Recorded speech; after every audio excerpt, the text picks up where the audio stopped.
Hi, this is a short tutorial on how to use PowerPoint to create a presentation for an art history class. Well, basically what we're going to do is import some images into PowerPoint and use the text tool to identify them by name or title. And then save the final form in a form that will be easily used within class to share your presentation. So to begin with, launch PowerPoint. It's on most of the computers at the college. It's part of the build for all the computers within labs and whatnot.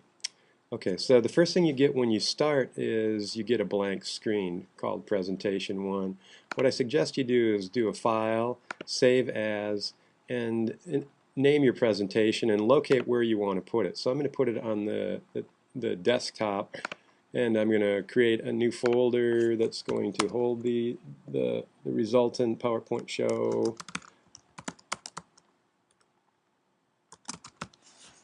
And click Create. And we have a new folder, Demo 1 as the name, and Save.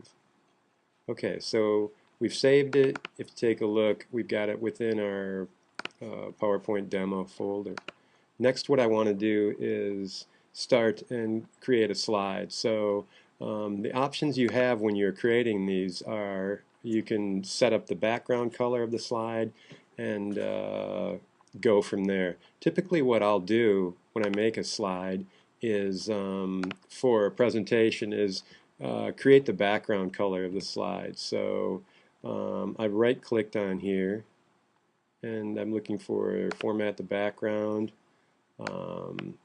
Within that window that opens, you'll see you have a number of different options.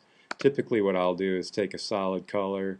You're going to fill it, the color. I clicked on this right arrow. I'm going to choose black and apply. You could see that you also, when you go to do that, again, format background, you have the ability when you apply this to apply it to all, meaning as you saw I had two slides open. Now both slides have a black background.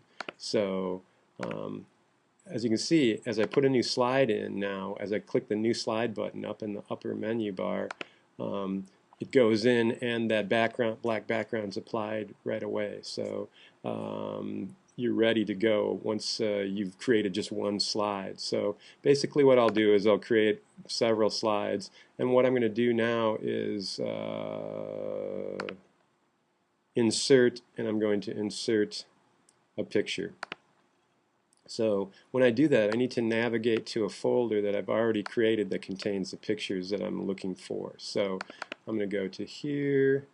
Here, I just happen to know I have some pictures within this folder on my hard drive. Click on the file and then insert it. And as you can see, it's full screened it. So if you want to do any manipulation to the size of it, just click on the picture. And as you take your cursor over to the corner, you'll see it goes from initially where it's crosshairs. So if I click and drag now, what it does is it repositions those things. I'm going to press the key combination Control Z, and that doesn't do it. I'm going to undo move object. So it's Command Z. I'm sorry, I was giving you the wrong information. If I go to a corner, I can click, hold, and drag, and you can see that it's holding its relative aspect ratio of height to width, so I don't have to add any additional key combination. Typically I'll make the image so that it fills the screen well and looks nice on screen and still leaves me some room for some text. What you can also do when you've pressed or clicked on the image and it has these bounding boxes attached is use the arrow keys to move the image around on screen. So I'm pressing the left arrow, right arrow, up arrow, down arrow, and that can be a nice way rather than having to click and kind of drag this thing around to get it into the position that you want it to be. Typically what I'll do is leave it a little bit high on the screen.